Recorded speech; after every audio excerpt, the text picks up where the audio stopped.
It is Wednesday, which means it's time for this week's edition of Valk Talk. The weather's warming up, which means it is gardening season. But what about more long-term gardening that ends with a fresh apple or peach?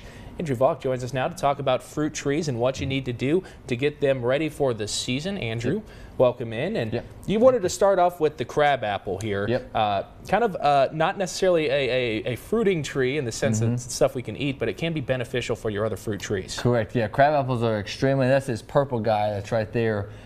Extremely beneficial tree, especially to like apple trees, ones that really need pollinators to cross-pollinate.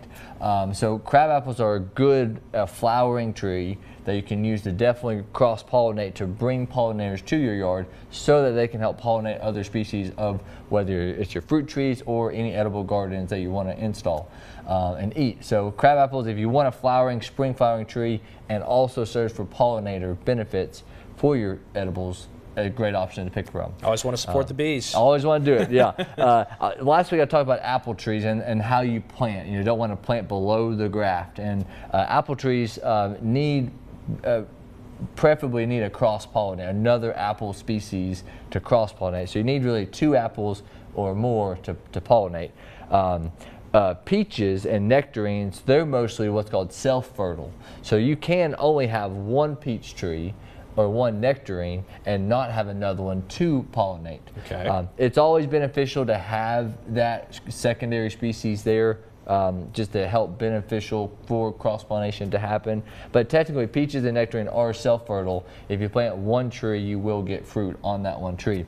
The only thing that 2 quick things I want to talk about for peach control. They're a little bit more difficult on the back half of planting because you can have some pest and disease. But one quick thing, peaches are a different way how you prune. So you kind of see how this peach tree is almost like a vase-like kind of shaping outwards, almost like the, I think of it maybe that Hanukkah candelabrum. So that little U-shaped little flow, that's how this guy is kind of recognizing as well, the little outward vase. You don't want to have a central leader, you want to have an outward shape leader. So a different way to prune versus apples. And then also too, the back half of it, peaches are known for pests and disease. So if you prune, I know I talked about a couple of weeks ago, a good sharp set of pruners, a sterile set of pruners. If you have to prune, pruning sanitation is control number 1.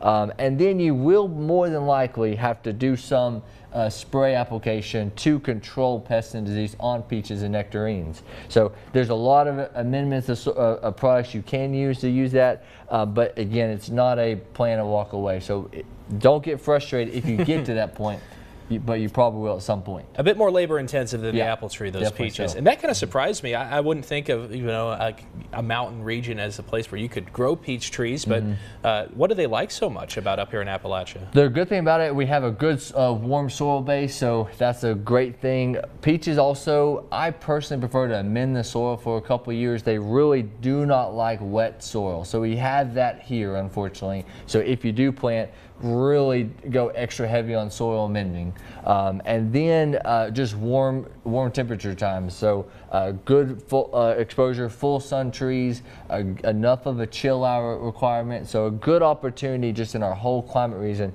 for peaches and nectarines to grow. Well, there you go. And if you do it right, you'll end up with a peach cobbler at the end of the day. Andrew, thanks for joining us. That's this week's edition of Valk Talk. We'll be right back.